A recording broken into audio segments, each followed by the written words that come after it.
Weren't you with Dad? My 5-year-old daughter, Chris, came back home soaking wet during our visit to my in-laws' house. She was shivering and her lips were blue. I had entrusted her to my husband, Andrew, so why had she returned home alone? Shocked, I called Andrew, but his tone was as usual. I didn't bring Chris along. I couldn't comprehend what he meant. Unbeknownst to me, this statement hid an unimaginable secret. My name is Sophie Moore, 32 years old. Between Andrew and me is our 5-year-old daughter, Chris. At the beginning of our marriage, we were very close, and I remember how we hugged each other in joy when we found out about my pregnancy. I returned to work a year after childbirth and was living a fulfilling life. However, our happy life began to change at some point. Housework is the wife's job. Even though we used to share chores like cleaning and laundry, 2 years ago, Andrew suddenly started dumping all household responsibilities on me. But I work too. I need your help. My mates says their wives do all the housework even if they both work. You should tidy up more. He retorted and threw a ragged mop at my face. From then on, he became very critical about how I did the cleaning. During those times, he would often say, "You should take a leaf out of her book," referring to a certain person. That was Marianne Kirk, the housekeeper working at his parents' house. Andrew's father was a company president, living in a mansion, and Andrew worked for him as well. Moreover, Chris was at an age where she couldn't be left alone, yet Andrew hardly participated in parenting. "Hey, what do you think Chris would like for her birthday present?" It was late at night in the living room. After our daughter had gone to bed, when I showed him a toy catalog. However, he barely glanced at the cover before setting it aside. "Why do we have to think about such bothersome stuff? She's our daughter, aren't you a bit cold? Kids get bored of things so quickly, it's just a waste of money." Andrew then threw the catalog into the trash and stormed off to his room, yelling, "I'm not spending a dime on it." I felt as though he was denying our daughter, and I wanted to confront him. However, Chris woke up saying, "Mommy, I need to pee," so the conversation about the birthday present was left unfinished. We never found the right moment to talk again, and in the end, I bought something recommended by a toy store clerk with my own money. I'll tell Chris it's a present from both Mom and Dad. Watching her happily tear the wrapping paper made me feel indescribable. Meanwhile, Andrew began to spend lavishly on himself, beyond his earnings. He told me it was for work-related socializing. However, as hundreds of dollars were being spent every week, I grew anxious about what exactly he was doing. "Hey, is it really just a work party?" "What? You doubting me?" "It's not that. I just think you might be spending a bit too much. I'm gonna be the president of the company one day. I'll pay it all back then, so don't be so petty." Andrew wouldn't listen at all, and he continued to use the credit card, putting our finances in jeopardy without my income. This is how I started to feel frustrated with my husband. However, given our different backgrounds, I couldn't bring myself to blame Andrew entirely.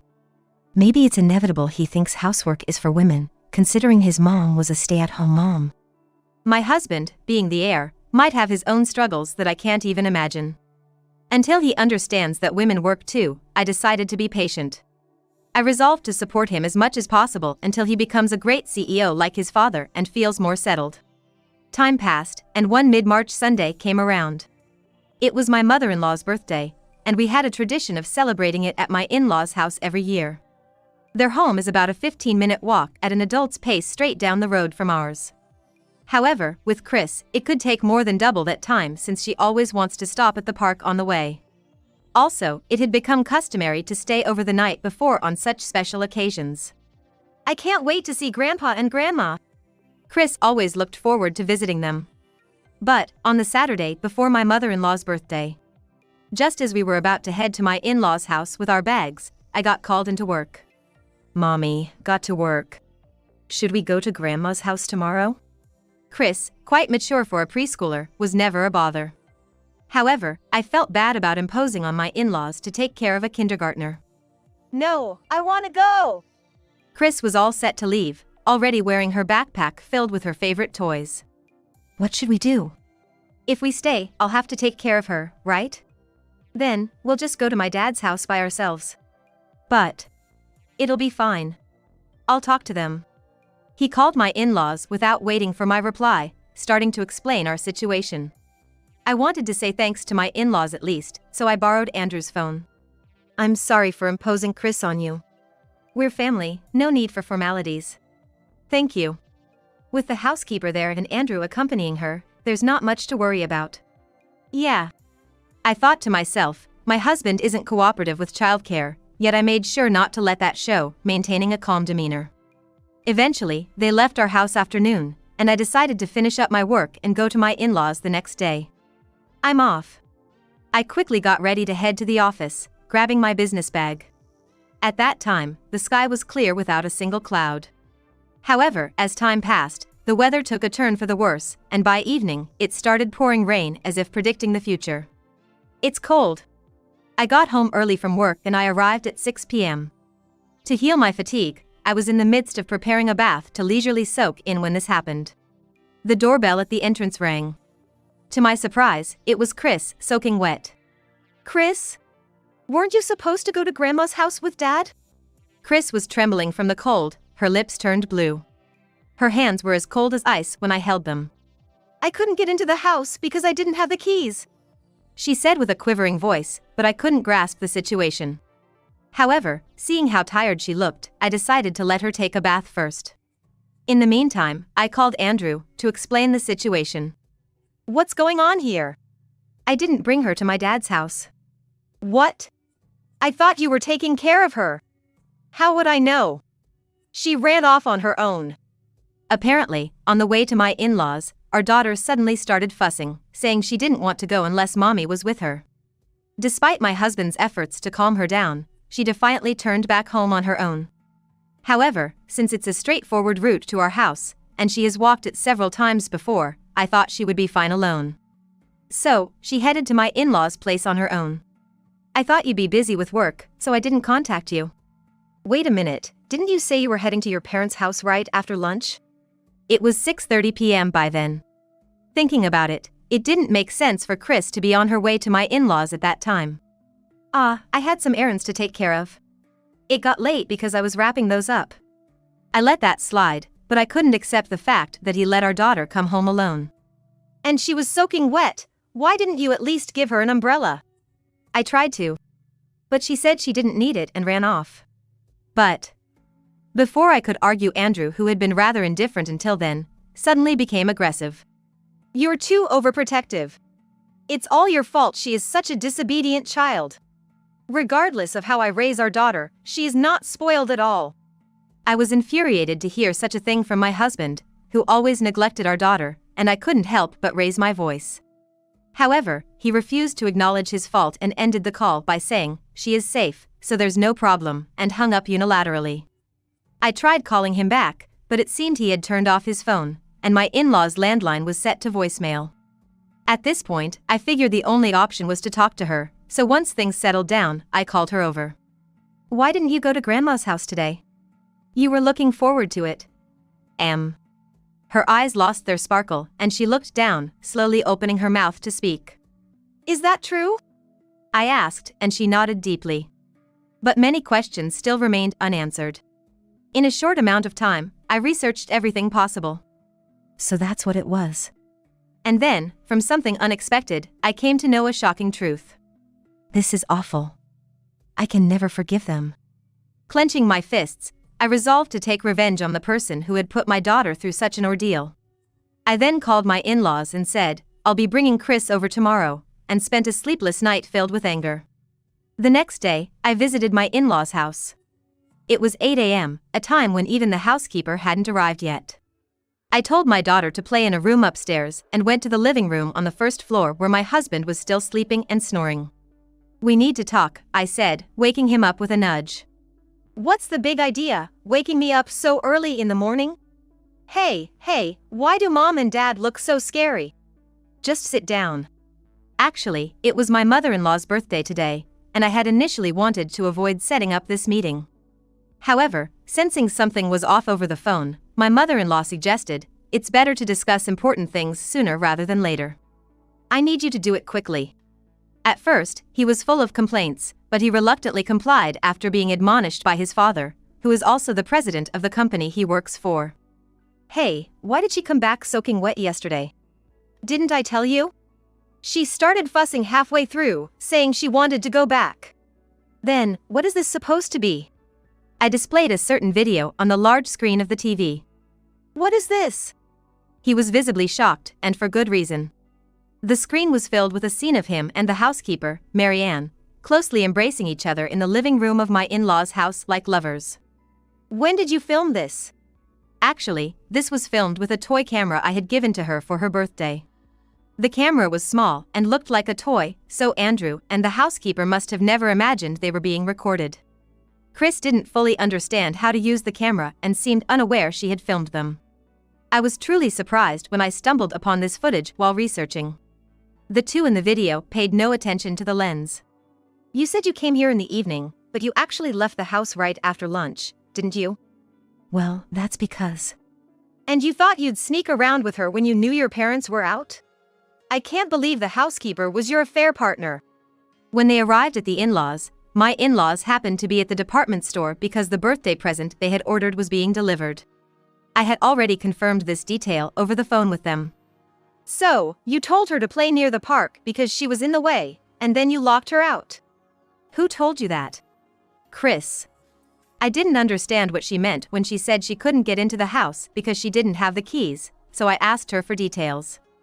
According to her, he didn't respond to the doorbell, and as told, she walked to the park.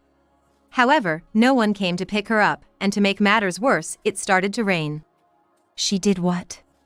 After I told him not to tell anyone. He clicked his tongue and furrowed his brow. The park and our house are very close, and she was able to see the lights on at home and figured I had come back. How could you do such a thing while our daughter was around? Before being expelled from home by my husband, it seems my daughter was captivated by pressing the buttons of the camera.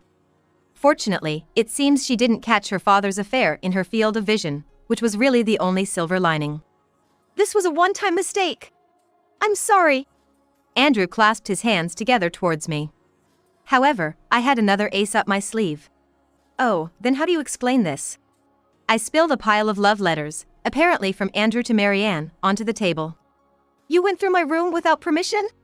You're the one who said I should clean up more, so I just happened to find it while cleaning every nook and cranny. He frantically tried to gather the pile of love letters, but I swiftly picked up one of them. Let's see, to my beloved Marianne. You call her that? Stop it, please! I love you so much. Can't wait to kiss you. Sounds like something a middle schooler wrote. How embarrassing. He turned red as a boiled lobster and covered his ears. For the final blow, I presented him with credit card statements and loan documents from the trash in his room. You're allocating a significant amount for purchasing women's branded stuff. Moreover, you've taken on almost an equivalent amount of debt, haven't you? I blatantly matched the numbers on the two documents with my finger. You said you were spending money for work, but you were just splurging on your mistress. Moreover, tracing back the dates on the love letters and loan documents, the oldest was from 3 years ago. It seems this was not just a one-time mistake. My father-in-law, who had been silent until then, finally spoke up, unable to contain himself any longer. You are despicable. But I can't help it. Marianne is cuter than you, after all. Are you serious? My father-in-law glared at Andrew, but he seemed unconcerned. Marianne thinks of me first, and besides, she has a great body. Imagining whatever he was, he extended his lips in a sleazy grin. Shut up. Whoa. Don't start yelling all of a sudden. You scared me. I disown you. You're fired from the company. Wait a minute. That's not fair. No discussion. My father-in-law, with a face like a demon, yelled at Andrew, and my mother-in-law silently nodded in agreement next to him. He also declared that he would soon dismiss the housekeeper. He pleaded for forgiveness from his parents, but they completely ignored him. Then, he cheekily tried to wrap his arm around my shoulder. Can't you just make nice with my parents? Why should I have to do that? Because you're my wife, aren't you? A wife is supposed to listen to her husband's commands. Don't rely on me only when it's convenient for you. I forcefully pushed away his hand and shoved him away with both hands. I'm planning to consult a lawyer. Are you serious about that? I intend to sue for child support, so be prepared. Come on, rethink this, please. He was disowned by his own parents and fired from his job. He must have thought he couldn't afford to be abandoned by me as well. He repeatedly bowed to me, sweating profusely. Please, don't abandon me. Suddenly, he started crying, his face a mess of tears and snot, looking miserable. No matter what you say, it's useless. My mind won't change. I'm so sorry. Please forgive me. Finally, my husband screamed out an apology while kneeling down. But due to my husband's selfish actions, our daughter Chris had to spend time alone in the park, getting caught in the rain and suffering. And he had been betraying our family for years. There was absolutely no room for sympathy for him anymore. I never want to see your face again, nor do I plan to let you see Chris. Goodbye. Oh my God. He remained prostrate on the floor, sobbing, as I left the in-laws' house behind. After that, we got divorced, settling for $1,000 a month in child support. I also sued the housekeeper for $20,000. He, having lost his job and left with debts to pay, is said to be working multiple manual labor jobs late into the night. He's living a miserable life in a small apartment without a bath. The housekeeper broke up with him and returned to her hometown, only to be severely scolded by her parents and left with nowhere to go. Now, I hear she's working in the nightlife. Meanwhile, I moved to an apartment, starting a new life with Chris. My work performance was recognized, resulting in a salary increase. Chris is looking forward to starting school in April and is diligently practicing her writing. Watching her brings me the greatest happiness.